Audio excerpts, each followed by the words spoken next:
Yang pertama, saya gelisah dengan kursi ini karena saya nggak bisa nikmati duduk di sini. Kalau Anda perhatikan, kursi ini kursi kulit, tapi yang terjadi saya duduk di kursi plastik. Karena Anda nggak buka covernya. Ini semacam mental koruptif orang Indonesia. Kalau itu beli aja kursi plastik, buat apa beli kursi kulit? Tapi kita nggak bisa nikmati sensasi ketuhanan itu.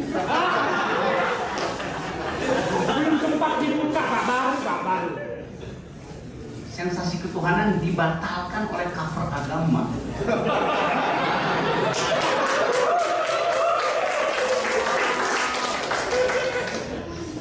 Jadi itu yang terjadi di dalam persoalan berpikir. Kita nggak pernah sampai pada orgasme dalam beragama, dalam berpolitik, dalam berfilsafat, dalam tradisi akademik apapun. Karena banyak cover. Saya masih agak tipsi karena tadi malam saya baru nyampe di Jakarta setelah 15 hari jalan kaki di hutan-hutan Himalaya untuk mencapai sebuah gunung yang namanya Yala Peak. Ketinggian kira-kira 5.600 meter. Yala Peak itu persis di tengah, dikelilingi oleh 300 gunung Himalaya. Jadi kalau Anda ingin nikmati kulit dan bukan plastik dari Himalaya, pergi ke Yala Peak. Oksigennya kira-kira masih cukup 40%, masih bisa hidup di situ tanpa bantuan oksigen. Yang lebih menguntungkan lagi, waktu saya turun ke ketinggian kira-kira 2000, sepanjang jalan saya bisa menikmati ganja gratis. Bukan ganja, bukan ganja. Jadi bisa kita bikin nasi goreng taruh ganja, bisa pakai linting-linting gitu. Dan itu bagian dari tradisi. Ada satu pesta di situ di mana orang boleh konsum ganja. Tentu Anda jangan bawa ke Kathmandu, itu polisi pasti tangkap. Tapi polisi punya semacam diskresi. Oke, silahkan. Jadi ada tradisi yang melekat di situ. Hal yang menarik yang lain adalah di kampung-kampung, saya datang ke Lantang itu di ketinggian kira-kira 3.500 meter. Dulu itu desa posko tempat orang wisata untuk trekking yang kemudian kena gempa pada 2015. Dan satu desa itu terkubur. Di situ ada 900 orang terkubur oleh gletser dan longsor, termasuk 3 orang Indonesia ada di situ. Saya lihat namanya, 2 orang Bali, 1 orang Ambon. 2 orang Ambon, 1 orang Bali di situ. Jadi di ketinggian 3.500 ada kubur abadi di situ yang nggak mungkin digali, dan kita berjalan di atas kuburan massal itu. Agak ngeri. Yang unik yang lain adalah ada jalan di desa-desa di Nepal itu. Di desa ada semacam pagar di sini batasi bagian kiri, bagian kanan. Kita bisa lihat orang yang tahu peradaban, dia akan lewat jalan kiri. Tetapi mereka nggak sebut kiri, karena mungkin dilarang oleh MPR di situ. Mereka sebut berjalanlah mengikuti putaran jarum jam. Dan saya baru sadar bahwa jam itu berputar dari kiri ke kanan. So, lah Israel. Jangan bilang ke Panglima ABRI, lah Israel. Jadi saya menganggap bahwa kita orang Indonesia khususnya dalam forum ini berupaya untuk mencari semacam wisdom terakhir untuk mempromosikan pada dunia bahwa kita punya sesuatu yang belum dikenal dunia, dan sekedar sedikit berbohong kita akan bilang bagian kita lebih bagus dari punya kalian, yaitu Pancasila. Kalau Anda lagi ngeganja, itu orang Nepal ketawain. Seluruh Pancasila itu bisa diringkas dalam 1 ayat, yaitu bau ganja. Sama sensasinya. Menikmati 5 sila itu dengan menikmati ganja di 3.500. Karena Anda akan damai. Apa bedanya? Kalau Pancasila saya bilang sekarang cukup 2 lembar daun ganja dan seluruh dunia jadi Pancasilais.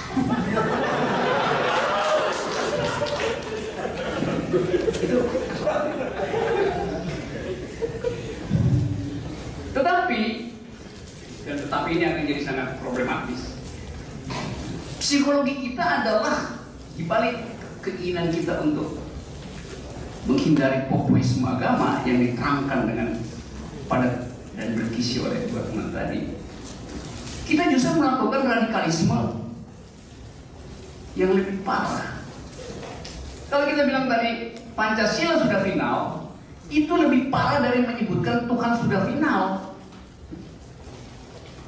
Karena Tuhan final biasa kita anggap sebagai oke, itu semacam ontologi di dalam politik agama, Tuhan final. Tapi menyebutkan Pancasila final itu sama dengan menuhankan Pancasila, dan itu adalah satu tindakan bodoh.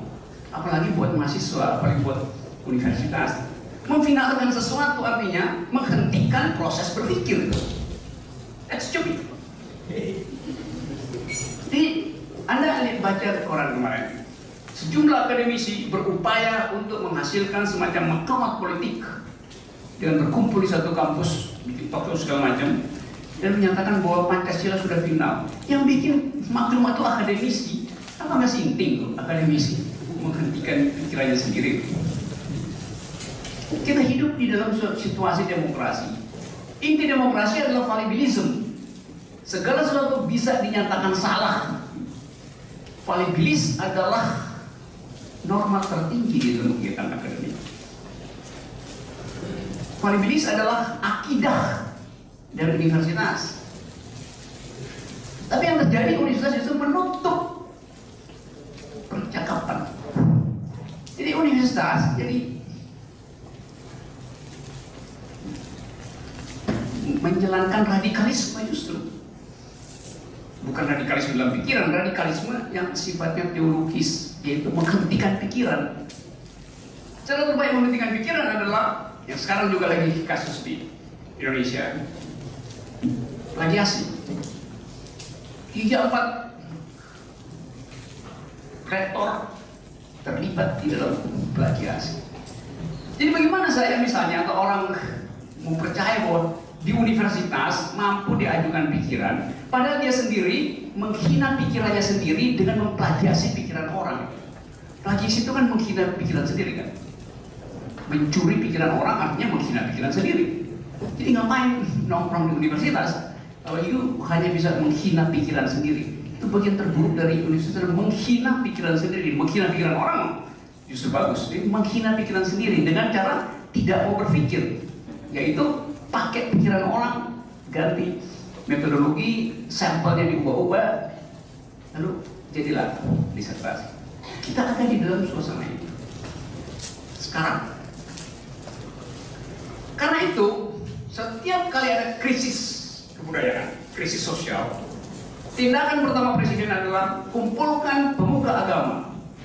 Astaga, justru mereka sumbernya. Kenapa? Karena mereka nggak mau berdalil di dalam wilayah demokrasi. Anda lihat semua pilkada yang telah, akan, dan sedang, itu isi kampanyenya adalah kalau bukan tentang ayat suci yang dipasang di situ, itu adalah poster dinasti. Sama isinya. Memang kita mau milih Tuhan dalam pilkada apa? Nggak ada debat yang tidak berbasis pada ayat suci. Jadi kita separuh-separuh mengatakan iya kan ini masyarakat yang Pancasilais. Saya suka tadi metafor yang dibuat oleh Pak Sindu tadi bahwa gedung ini, gedung Netonegoro, menempatkan sila pertama di lantai 5. Di lantai 5 disebut apa? Lantai ketuhanan. Ya, lantai bawah lantai keadilan. Itu sama dengan kalau Anda naik gunung, makin tinggi oksigen makin kecil dan Anda Setelah tiba Anda bisa meninggal. Meninggal artinya berkebutuhan. Jadi benar itu. Sila pertama itu adalah keadilan. Sehingga kalau Anda nggak sampai pada sila terakhir itu ketuhanan, paling nggak Anda telah berbuat adil dan merakyat. Ini lantai persatuan. Sebetulnya nggak boleh ada lantai persatuan. Bisa jadi lantai persatean. Nggak pikirannya sama. Nah, saya menganggap bahwa seminar ini sangat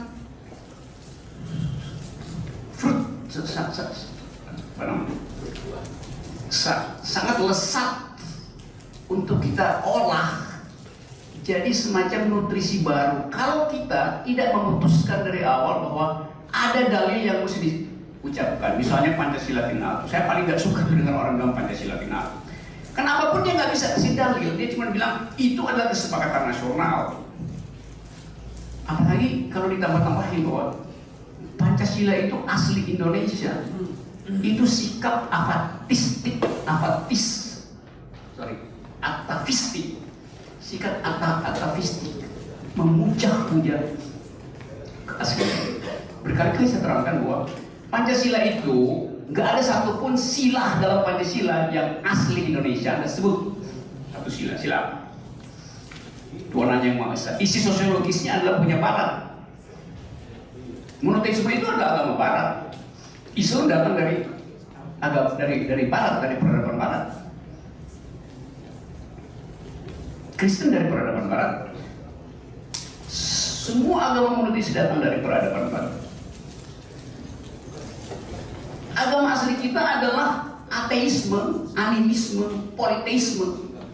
Justru itu yang sekarang diusir, disingkirkan, dijadikan homo sacre yang boleh dianiaya tanpa perlindungan negara. Itu yang asli kita.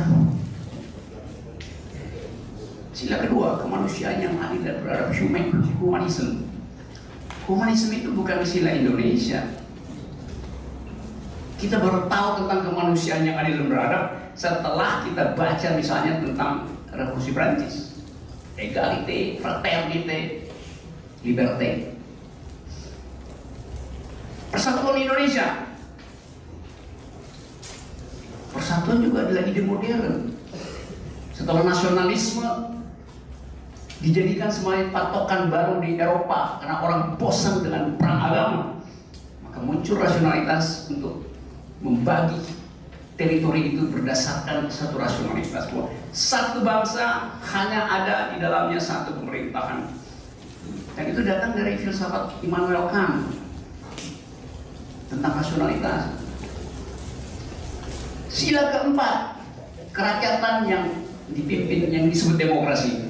Demokrasi bukan sila yang berasal dari bangsa Indonesia.